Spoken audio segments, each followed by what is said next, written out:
Hi everyone, this is Malan. I hope you guys are keeping well. And I thought I'd quickly send you a market update for the month of April 2025, letting you know what's happening in the real estate market, in the economy, so that you have a better understanding and comes to making decisions as to how to proceed and what to look forward in the next months to come.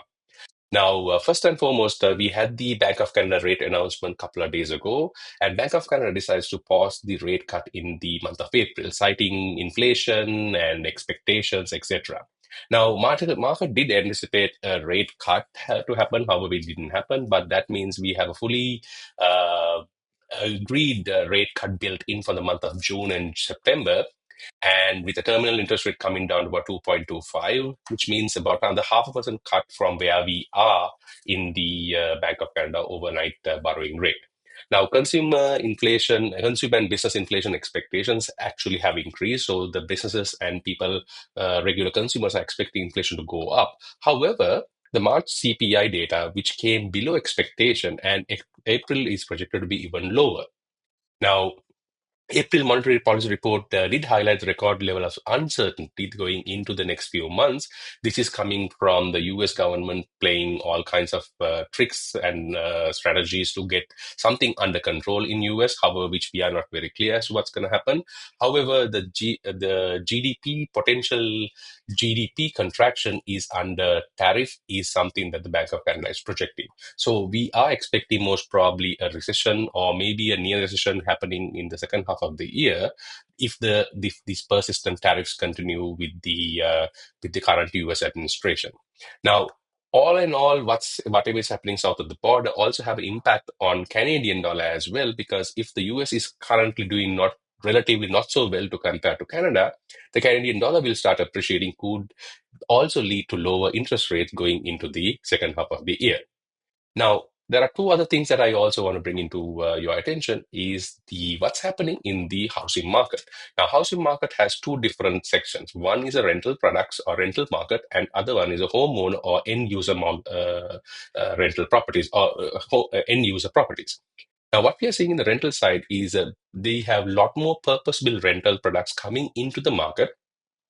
The rental starts continue, or new rental buildings continue to come up, and we do have a significant pipeline of rental products in the rental properties in the market.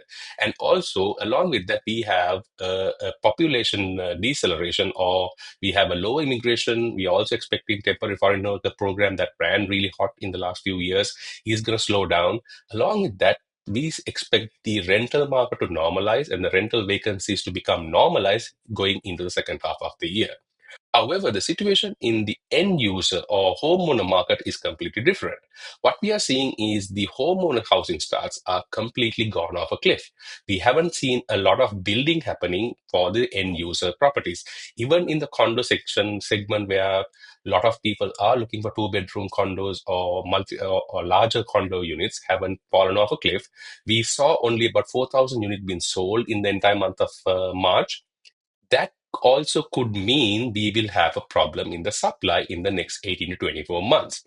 Now, along with that, the single family buildings, that means semi-detached, the townhouses, and the detached properties also slowing down, we could see a tight resale market in the coming years. So the time frame is around 18 to 24 months. We will start seeing this resale property market slowing down, or new properties coming into the market slowing down, prompting maybe another price increase into the market into the next maybe 1.5 years to 2 years time frame. Now, when it comes to mortgage as well as consumer sentiment side of things, mortgage lending and mortgage borrowing, the bank seems to be started banks are seeing a 3-year high on the mortgage originations or new mortgage applications. This is, of course, coming from previous 3 years being record low. So obviously, anything coming back to normal becomes a higher business opportunities for the bank. Now, one other thing that is also significant is the mortgage payments have significantly increased since 2020. Now, we all remember back in 2020, the interest rates were about 1 point something or 2 point somethings, and now we see lots of mortgages are renewing in the range of about 3 point or 4 point interest rates. So obviously, your mortgage payments are continuing to grow, get higher. Now, along with these higher mortgage payments, we are also seeing a rise in delinquency among the large mortgages, which means about $850,000 or more. Now, this also could be because the impact of an increased interest rate and impact of a renewal with a higher interest rate is higher on a larger mortgage for obvious reasons. Mortgage principal itself is bigger. Now, another interesting tidbit that we also start noticing, or the pattern we start noticing, was the younger demographics. Younger people are getting lesser and lesser mortgage debt, and as well as the older demographics are getting higher or increase in their mortgage debt. There could be too many number of reasons. It could be the younger people are responsible with the borrowing that they are in comes to housing market, or they themselves are not even entering the market. Could be another reason why the younger demographics have lesser mortgage debts. And the older demographics having larger debt, it could be because they are using the household equity to access more mortgage products, or it could be they're doing refinances, or it could be they are consolidating other unsecured debts into the housing, into mortgage debt. Could be a number of reasons. However, this is a very interesting trend that we have started seeing very recently. Now, overall, while these mortgage balances are going up, monthly payments are going up after renewals, the banks have started tightening the lending for self-employed clients in tariff impacted sectors, which we are talking primarily maybe auto sector, maybe the mining, maybe forestry. These sectors are impacted by the higher tariffs. Obviously, the banks have come out and start slowing down. Some banks have come out and advise in publicly saying that they will be reducing the lending guidelines. Others haven't done so, but they do that in the back end. We have seen that happening on a regular basis from the bank side of things. Now, on the consumer sentiment side of things, consumer sentiment remains extremely low. That has an impact on people willing to go out and buy new houses. Now, home sales have fallen sharply, as I've been mentioning before, and inventory is surging. We have almost 5 to 6 months worth of inventory right now loaded up, especially in the GTA and in Vancouver. That tells us a lot of people are going to wait and see approach as to what's going to happen, especially with the election coming around the corner, as well as the US tariffs and how the negotiation is going to happen.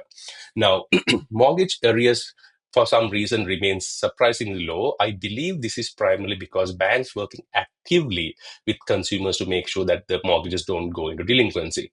However, the consumer insolvencies that we've seen is year on year has gone down. However, when somebody goes into insolvency or into bankruptcy, the liability load is even higher than what was expected. So this is something interesting to see as to where it is going to go. So it's going to be a very interesting next few months to see how these trends will impact the Bank of Canada decision making, as well as how the new incoming government will make decisions on how the economic plan is going to be. So, overall, in summary, navigating the way forward is we have uncertainty happening, and as well as we have some potential opportunities. We have a significant economic uncertainty, which will impact the monetary policy as well as business decisions. If the uncertainty is something that the businesses are experiencing, they most probably hold back investing. In the same way, that might prompt the Bank of Canada to cut rates further to get people to invest back in, so that way there's more little bit more clarity, and cost of borrowing becomes lesser. Now, on the other side, housing market is going through a correction. We see lots of regional variations happening. Some markets are still experiencing certain growth expectations, especially in the Calgary and Alberta market. And also, we see a different scenario with the rental properties as well as the end users or homeowner segments, which are working completely different in different sections, different directions. Now, overall, while this is going on, the consumer sentiments remain a key challenge, impacting the major purchase decisions that will further slow down the economy. Now, mortgage market on the other side shows signs of both strength as well as emerging risk, because we see large mortgages kind of going into delinquencies, as well as we see the lenders taking a little bit more tighter approach when it comes to mortgage underwriting. Now, overall, the economy doesn't sound like it's doing really well. So, due to all these factors, there is a potential for Bank of Canada to continue to cut interest rates towards the second half of the year, where that will help, especially business investors as well as the homeowners who are looking to refinance or renew their mortgages into going into the next few years. So, hope hopefully overall you got an idea as to where the market has been moving in the month of April. If you have any questions and if you'd like to have a discussion about your specific situation, feel free to reach out to me. Uh, Give us a call, book appointment with us. Love to have a chat and help you out. Take care.